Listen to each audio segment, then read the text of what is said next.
시든 꽃에 반하다라는 제목으로 함께 말씀 전하려고 합니다. 이틀 전에 밀가루로 반죽을 좀 했습니다. 제가 오늘 가져 나왔는데요. 오늘 좀 실물을 보여드리며 설교를 하려고 합니다. 똑같은 날 똑같은 시에 반죽한 거예요. 그런데 하나는 돌덩이처럼 딱딱하게 되어져 있고, 하나는 여러분이 보시면 아시겠지만은 촉감이 아직도 몰캉몰캉하게 부드러운 그런 밀가루 반죽입니다. 이것이 실온에 보관한 방치한 밀가루 반죽이라면 이것은 랩으로 싸서 다음에 또 사용하기 좋게 그렇게 보관한 그런 밀가루 반죽이에요. 여러분 분명한 차이가 보이십니까? 분명한 차이가 분명히 보이시리라 생각을 합니다. 어떤 차이인가 하면 다시 반죽을 사용할 수 있도록 수분을 잡아주고 그렇게 안전한 곳에 보관하게 되면 이 밀가루는 다시 사용할 수 있도록 그렇게 부드러운 반죽의 상태를 유지하게 됩니다. 그런데 그냥 방치한 반죽은 그 어떤 곳에도 사용할 수 없는 못이나 박을까 그런 단단한 그런 돌멩이처럼 되어버리고 마는 것이, 저는 오늘 이 반죽의 이름을 완고라고 지어보겠습니다. 요즘 새벽마다 히브리서를 읽고 있는데 히브리서를 보게 되면 이 완고에 대해서 자세하게 설명을 하고 있어요. 성경에서 완고를 설명하기를 이렇게 설명합니다. 광야에서 시험하던 날에 거역하던 것 같이 너희 마음을 완고하게 하지 말라라고 말씀하는 것이죠. 여기서 나오는 광야는 우리가 잘 알다시피 이스라엘 백성들이 40년 동안 광야 생활하던 그 광야를 이야기하고 있어요. 여러분, 그 광야는 우리가 성경을 조금만 관심 있게 보게 되면 충분히 알 수 있는 곳인데, 이 광야는 하나님의 은혜를 몸소 체험하고 맛보고 만질 수 있는 대단한 은혜의 훈련장이었어요. 아침에 일어나면 온 천지에 하나님께서 만나로 그 지면을 덮어주셨고, 먹고자 한다면 얼마든지 먹을 수 있었어요. 사막이나 광야의 특별한 날씨 탓에 낮에는 햇빛이 너무너무 뜨거워서 이동하거나 살아가거나 걸어갈 수 없었는데, 하나님께서 그 이스라엘 백성들이 있는 250만여 정도의 그 넓은 지역을 하나님께서 항상 구름기둥으로 햇빛을 막아주셨어요. 그래서 그곳에서 거할 수가 있었고, 또 밤이 되면 온도가 뚝 떨어져서 너무 춥게 되니까 불기둥으로 하나님께서 만져주셨어요. 또 그들이 입은 옷은 40년 동안 한 번도 헤어지지 않았어요. 그들은 그래서 아침에 일어나서 먹으면서, 낮에는 자기들 바로 위에 떠있는 구름기둥을 보면서, 밤에는 시뻘겋게 우리 주위를 지키고 있는 불기둥을 보면서 여전히 헤어지지 않는 내 옷을 만져가면서 하나님께서 이렇게 우리와 함께 하고 계시는구나 라는 것을 분명히 그들은 원하면 원하는 대로 그 은혜를 보고 맛보고 느끼고 경험할 수 있었던 것이, 오늘 본문에 보니까 그들이 광야에서 그 은혜를 맛보고 그 은혜에 감사하고 그 은혜에 순종하기보다 시험하였다라는 거예요.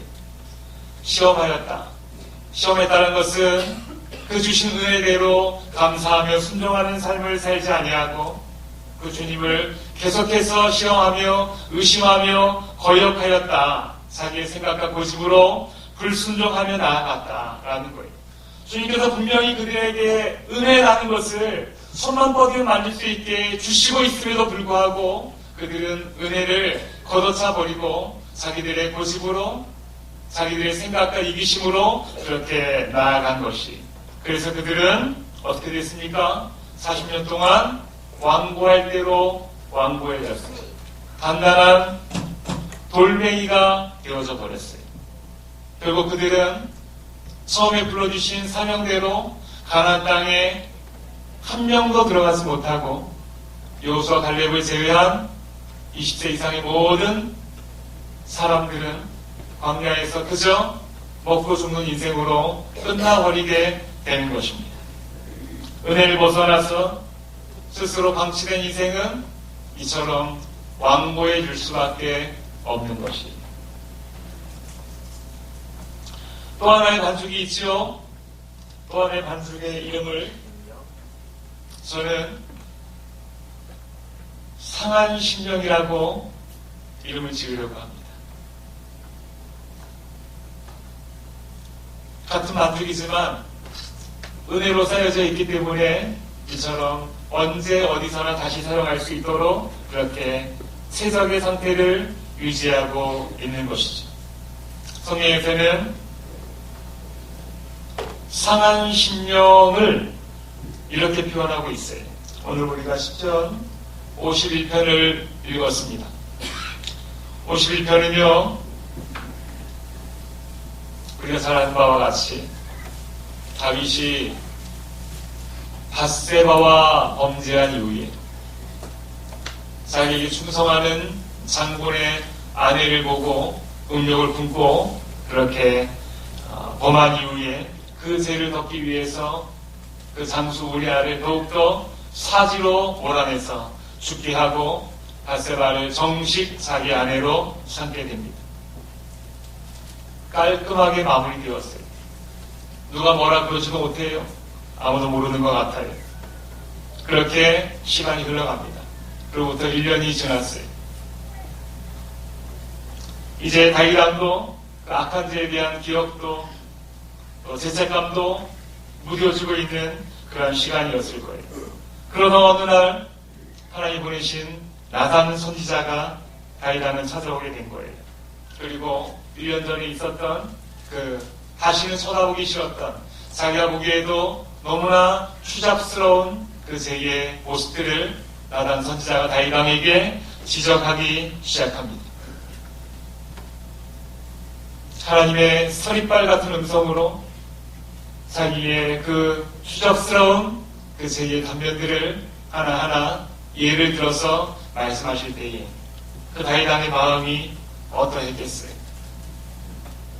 너무너무 부끄럽고 너무너무 창피하고 너무너무 속상하고 다시 그때로 돌아가고 싶어서 다시 돌아간다면 다시는 그런 죄를 저지르지 않으려는 그런 마음들이 그 안에 있지 않았겠어요. 하나님의 말씀 앞에 다윗 왕은 처절하게 회개합니다. 그 말씀이 들려지게 될 때에 그렇게 할 수밖에 없는 거죠. 이 51편이 전체가 그런 내용이에요. 51편을 보게 되면 나단 선지자가 다윗 왕을 찾아왔을 때에 라는 그런 부제가 붙어 있어요. 원래 이 부제는 원어 성경을 보게 되면 1절로 나와 있습니다. 그러니까 그냥 부제로 해서 읽어도 되고 안 읽어도 되는 그런 부분이 아니라 이 51장에 1절로 나와 있는 그런 부분입니다. 그래서 이 시편 51편을 보게 되면 다윗 왕에게 나단 선지자가 찾아와서 자기의 1년 전의 죄를 하나하나 지적하게 될 때 그가 얼마나 처절한 눈물로 회개로 그렇게 하나님 앞에 나아가는가를 우리가 볼 수 있는데요. 몇 절을 함께 찾아보게 되면 1절에 이렇게 기록을 합니다. 하나님이여 주의 인자를 따라 내게 은혜를 베푸시며 주의 많은 국률을 따라 내 죄악을 지워주소서. 내 죄악을, 그 추접스러운 죄악을, 그 비참한 죄를 내게 지워주시옵소서. 나의 죄악을 맑게 씻으시며 나의 죄를 깨끗이 제하여 주소서. 너무너무 부끄러운 거죠. 주의 얼굴을 내 죄에서 돌이키시고 내 모든 죄악을 지워주소서. 나를 주 앞에서 쫓아내지 마시며 주의 성령을 내게서 거두지 마옵소서. 이렇게 자기의 부족한 모습을 알고 또 그렇게 그 성령님께서 나를 떠나지 마시고 내 안에서 계속해서 나를 주도하여 주시옵소서. 그렇게 고백하고 있습니다. 그러면서 오늘 본문을 아주 이어져 내려오고 있는데요. 오늘 본문에 이렇게 이야기합니다. 주께서는 제사를 기뻐하지 아니하시나니 그렇지 아니하면 내가 드렸을 것이라. 주는 번제를 기뻐하지 아니하시나이다 라는 거예요. 하나님께서 1년 동안 아무렇지도 않게 다시 쳐다보기 싫어서 그래서 그냥 방치한 채 살아가며 왕으로서 제사도 드리고 왕으로서 백성도 섬기고 왕으로서 나라도 섬겨가며 그렇게 하고 있었는데 하나님께서 지금 그러한 것을 내게 원하시는 것이 아니구나. 아무렇지도 않게 그렇게 살아가고 있는 이런 모습을 주께서 기뻐하지 않으시는구나. 내가 해결해야 할 무거운 돌과 같은 그 무거운 것이 내 안에 있음에도 불구하고 그것을 해결하지 아니하고 그냥 아무렇지도 않은 듯 제사하고 아무렇지도 않은 듯 봉사하고 아무렇지도 않은 듯 섬기고 있는 이 모습을 주님께서 기뻐하지 않으시는구나 라고 다윗이 지금 이 말씀을 통하여 깨닫고 고백하고 있는 것입니다.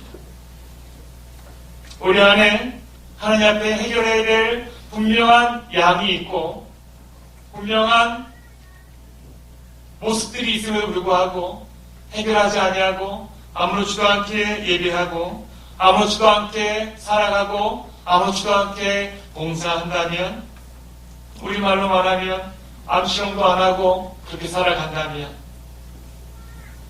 그거 지금 우리에게 당장 해야 할 일이 아니라는 거예요. 아무렇지도 않게 살아가는 것이 우리가 해야 할 일이 아니라는 거예요.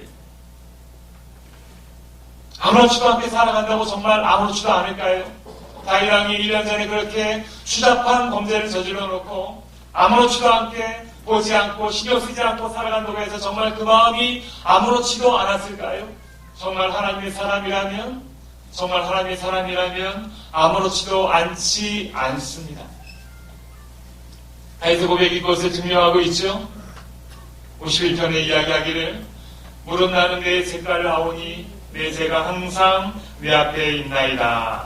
다윗왕의 마음 한켠에는 그 죄과 그 죄에 대한 부담감, 죄에 대한 죄책감이 항상 그렇게 큰 바위처럼 그의 마음을 짓누르고 있는 거예요. 그런데 어떻게 해결해야 될지도 모르겠고 또 쳐다보면 나의 추잡함을 보는 것 같아서 민망하고 부담스럽고 언젠가는 해결해야 되겠지만은 지금 당장에는 내가 그냥 그렇게 내어버려 두고 살아가고 있는 다윗의 모습을 우리가 보게 되는 것이죠. 여러분, 이 죄가를 가지고 하나님 앞에 해결해야 됨에도 불구하고 해결하지 못하고 안고 살아가는 그 모습이 어떠하겠어요? 다윗의 지난 그 1년을 우리가 돌아보기 이전에 거기는 어떤 자료가 없으니까 우리의 모습을 보면 좋겠어요. 그 짓누르는 그 돌덩이 같은 그 죄가를 우리가 해결하지 못하게 되면 예배도 힘들고 관계도 힘들고 봉사도 힘들고 작은 것 하나에도 우리가 예민해지게 되고 자꾸만 불안감이 생기게 되고 또 벗어나서 도망가 버리고 싶기도 하고 그러한 영적인 악순환이 반복되어지는 것이 그 죄가를 가지고 하나님 앞에 먼저 해결해야 될 것이 있는데 해결하지 않은 채로 살아가게 되면 그러할 수밖에 없는 거예요. 영적인 악순환이 그냥 그렇게 돌아갈 수밖에 없어요. 거기 어디에도 은혜가 거기 어디에도 말씀이 하나님의 공유하심이 들어갈 수가 없는 거예요. 그것이 쿵 하고 내 마음의 깊은 곳을 누르고 있기 때문에 열리지가 않는 거예요.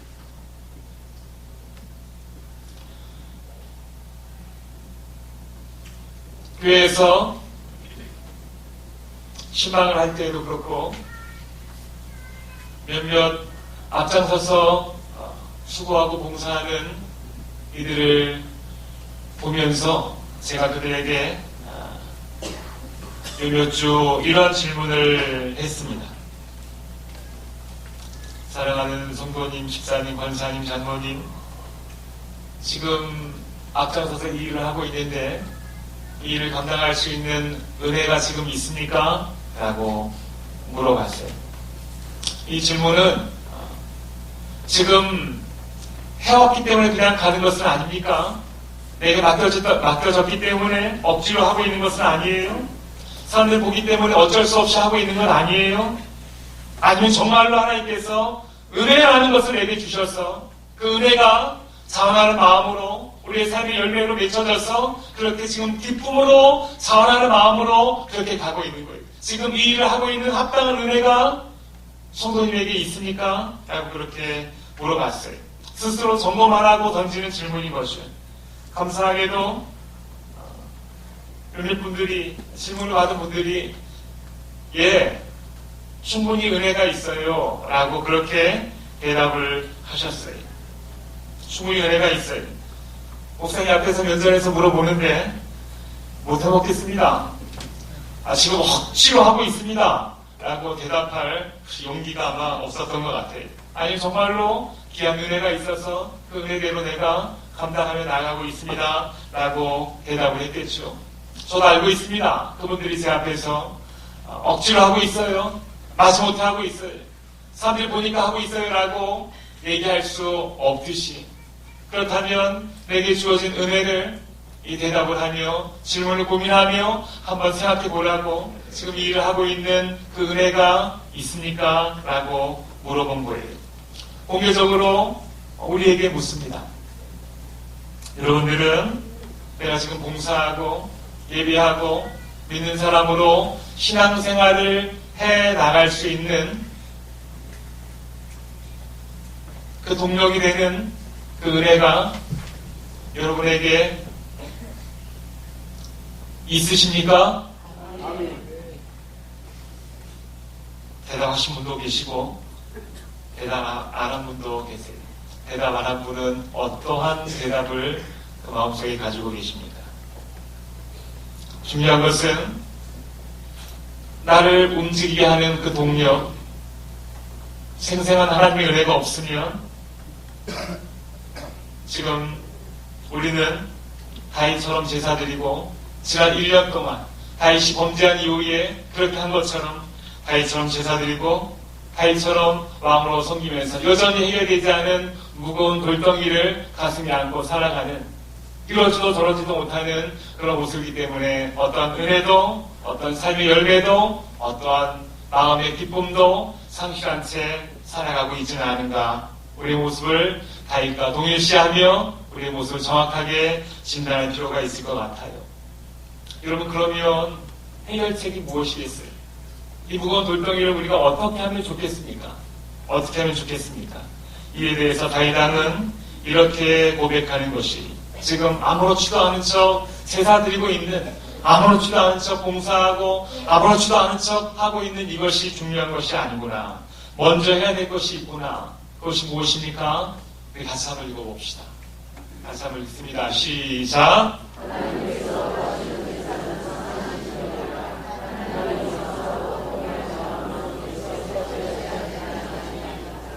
아멘. 하나님께서 원하시는, 지금 나에게 원하시는, 지금 내가 해야 할 가장 중요한 것은 무엇입니까? 바로 상한 심령이라는 거예요. 상한 심령으로 하나님께 나아가는 것, 그것을 우리 주님께서 원하십니다. 아무렇지도 않게, 그렇게 유연하게, 그렇게 조금은 기술자처럼 그렇게 하는 것이 아니라 정말로 솔직하게 하나님 앞에 내 마음을 깨어 부수며 나아가는 것, broken heart, 내 마음을 깨는 것을 상한 심령이라고 이야기하고 있습니다. 깨트리며 통회하며 나아가는 것, 그것이 지금 우리에게 필요하다라고 말씀하고 있어요. 우리 하나님 아버지 앞에 우리가 부끄러운 것, 민망한 것, 창피한 것, 그것이 여러분 무엇이 어디 있겠습니까? 다 아시는데 그래서 우리 하나님 앞에 나아가서 좀 울라는 거예요. 괜찮은 척 하지 말고 나아가서 좀 울라는 거예요. 닫아놓고 괜찮은 척 하지 말고 덮어놓고 아닌 척 하지 말고 아버지께 솔직히 보여주는 것입니다. 내게 이런 아픔이 있어요. 내게 이런 상처가 있어요. 내게 이런 미움이 있어서 말씀이 전혀 들어오지가 않아요. 내가 못돼서 그 사람이 용서가 되지 않아요. 그래서 교회 가면 은혜가 되지 않아요. 하나님 우리를 사랑하신다 하시는데 하나님 그 일은 내가 전혀 이해를 하지 못하겠어요. 하나님 꼭 그러셔야 됐어요? 나는 아직도 그 일 때문에 하나님을 전적으로 신뢰하지 못합니다. 이러한 하나님께 받은 상처, 사람에게 받은 상처, 이해되지 않는 어떤 일들, 눈물을 룩진 나의 마음, 지금도 여전히 울고 있는 나의 모습들, 그 모습을 아닌 척하고 닫아놓고 있지 말고 하나님 앞에 나아가서 울라는 거예요. 하나님 앞에 나아가서 깨워버리고 내 마음을 보여드리라는 거예요. 이것이 여러분 상한 마음의, 상한 심령의 시작인 것입니다. 이렇게 상한 심령을 나가게 될 때에 하나님 주신 은혜도, 용서도, 구원의 음성도 먼저 이렇게 하나님 앞에 상한 심령으로 나아가는 그 자에게 하나님께서 일하여 주신다라고 말씀하고 있는 거예요. 우리가 하나님 앞에 나가서 울지 않냐고 주로 어떻게 이런 마음들을 푸는가 하면 사랑 앞에 나가는 경우가 많이 있어요.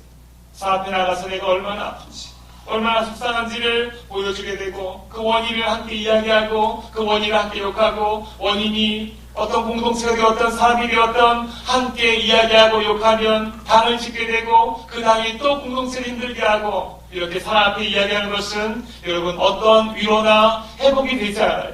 더 썩을 수밖에 없는 것이고 함께 썩어가고 있는 것입니다.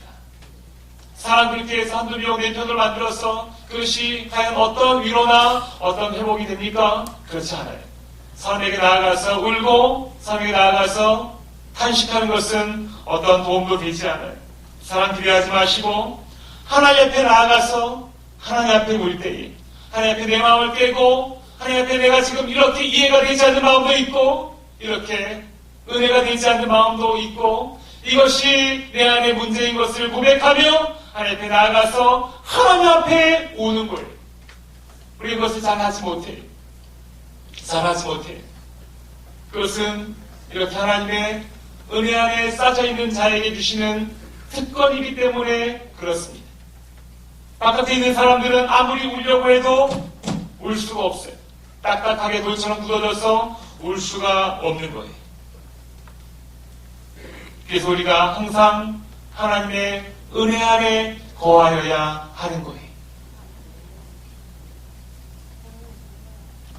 며칠 전에 TV에서 국민과의 대화라는 문재인 대통령과 여러 300여 명의 국민을 대표하는 사람들이 수천 대의 경륜을 듣고 그렇게 나와서 함께 대담하는 그런 프로를 봤습니다. 국민들과 함께 대화하며 허심탄회하게 그렇게 편안하게 질문과 대답을 이어가는 그런 자리였는데요. 그 기회가 어떻게 얻은 자리입니까? 누가 질문하겠습니까? 라고 했을 때 마치 도태기 시장처럼 저요 하면서 그렇게 내 질문을 들어달라고 대통령, 왕이 내 질문을 듣고 내 질문에 답하여 달라고 내 고민을 알아달라고 도태기 시장처럼 저요 하면서 무질서하게 그렇게 되어졌을 때에 사회자가 대통령이 질문합니다. 첫 번째는 대통령께서 질문할 사람을 선택할 수 있는 자격을 주겠습니다. 라고 했을 때에 대통령이 선택한 사람이 있어요. 그들은 부산스럽게 저요 하지 않았어요. 날 먼저 뽑아달라고 손들 밀어 난리법석을 치지 않았어요. 그저 대통령 앞에서 울고 있었어요. 내 아픈 마음을 알아달라고 그 앞에서 울고 있었어요. 그들은 민식이 부모님이 사랑하는 아들, 9살 난 아들을 눈앞에서 학교 스쿨존에서 안전지대에서 그렇게 교통사고로 잃은 이후에 더 이상 우리 아들과 같은 이러한 비극이 발생하지 않도록 학교 앞 스쿨존을 좀 더 보강하고 지킬 수 있는 강력 법안을 좀 만들어 주십시오 라는 그러한 안건을 가지고 그 마음을 가지고 대통령 앞에 울고 있었어요. 그러자 대통령이 그들을 지목하게 된 거죠. 그리고 그 의견을 들었어요. 그리고 그 의견을 듣자마자 계류하던 그 법은 바로 통과가 되고 지금 법 제정을 눈앞에 두고 있어요. 왕이 들으니까, 대통령이 들으니까, 대통령이 관심을 가지니까, 대통령 앞에서 우니까 그렇게 어느 것보다도 빨리 처리가 되어지고 있는 것을 우리가 보는 것이죠. 사랑하는 성도 여러분, 이것이 우리가 하나님 앞에 울어야 할 분명한 이유인 줄 믿으시기 바랍니다. 아멘. 이것이 우리가 하나님 앞에 상한 심령으로 나아가야 할 분명한 이유가 되는 줄 믿으시기 바랍니다. 다른 데 가서 위로받으려고 하지 마세요. 산 앞에 가서 위로받으려고 하지 마세요. 하나님 앞에 나가서 울 때에 하나님께서 우리의 심령을 잡아주시고 우리의 아픔을 만져주시고 우리를 회복하여 주시는 줄 믿으시기 바랍니다. 우리가 하나님 앞에 나아가서 울 수 있다는 것은 하나님의 은혜가 여전히 지금도 나를 감싸고 있다는 분명한 뜻이, 은혜 안에 있을 때 우리는 가능성이 있는 것이고, 은혜 안에 있을 때 우리는 용서함을 구할 수 있게 되는 것이고, 은혜 안에 있을 때 우리는 회복의 큰 능력을 경험하게 되는 줄 믿습니다. 오늘도 우리를 감싸 안으시는 이 은혜 안에 있음을 우리가 감사하기 원합니다.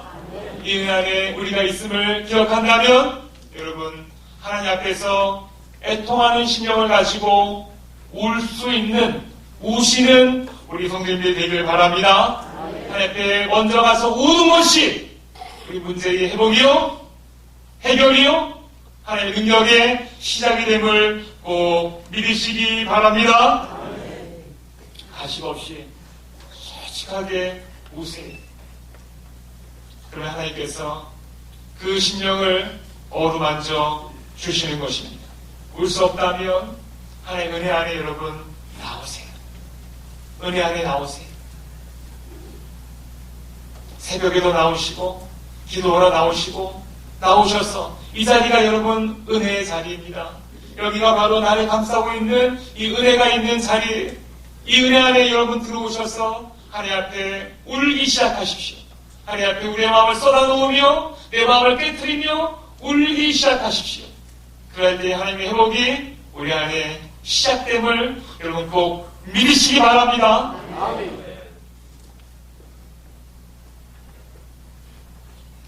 오늘 설교 제목인 황선아 시인의 시든 꽃에 반하다라는 시가 있어요. 제가 그렇게 감동적인 사람이 아닌데 이 시를 보는 순간에 너무나 마음에 깊은 울림이 왔어요. 제가 한번 읽어볼까요? 시들어가는 꽃을 보면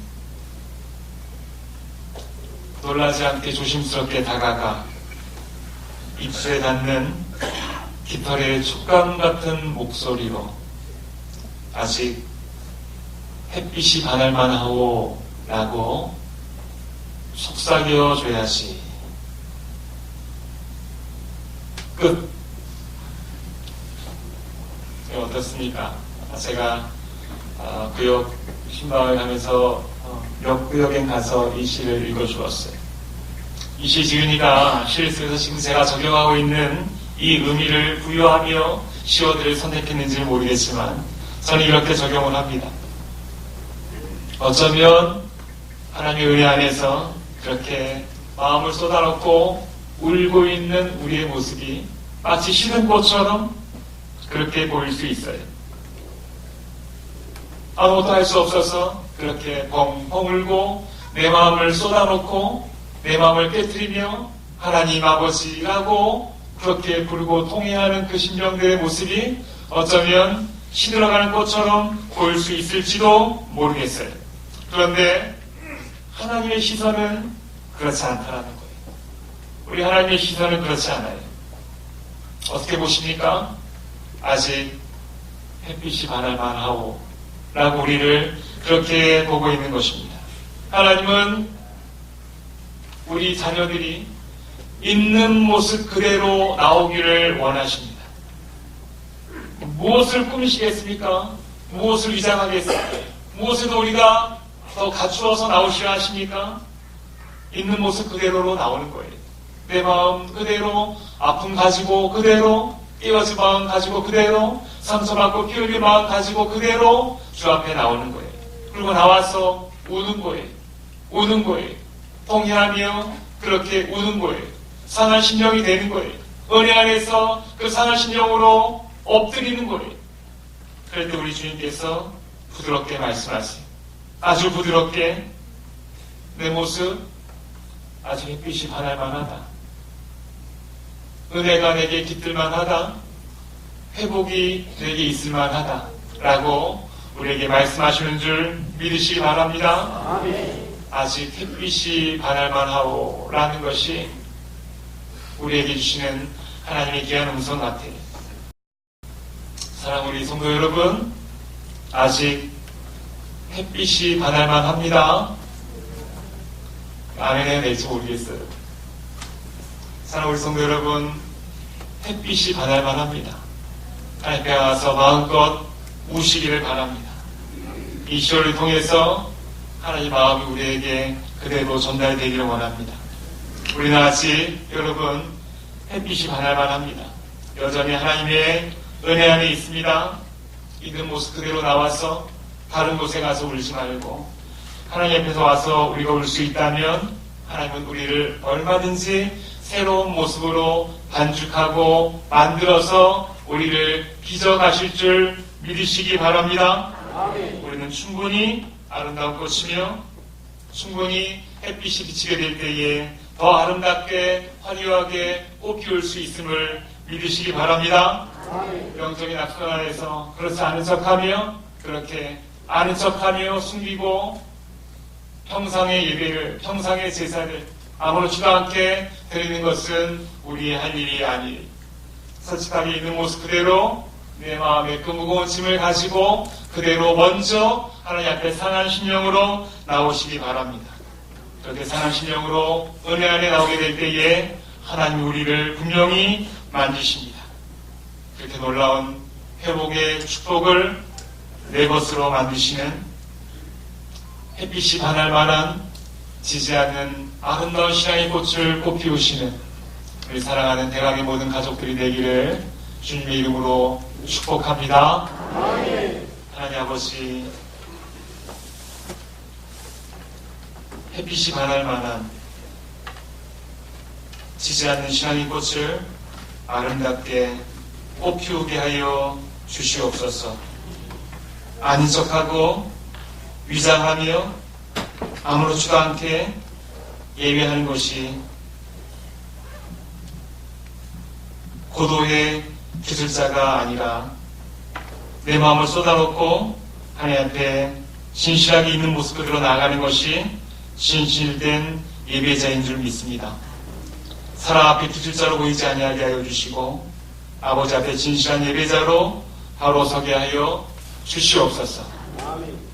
예수님의 이름으로 기도드립니다. 아멘. 530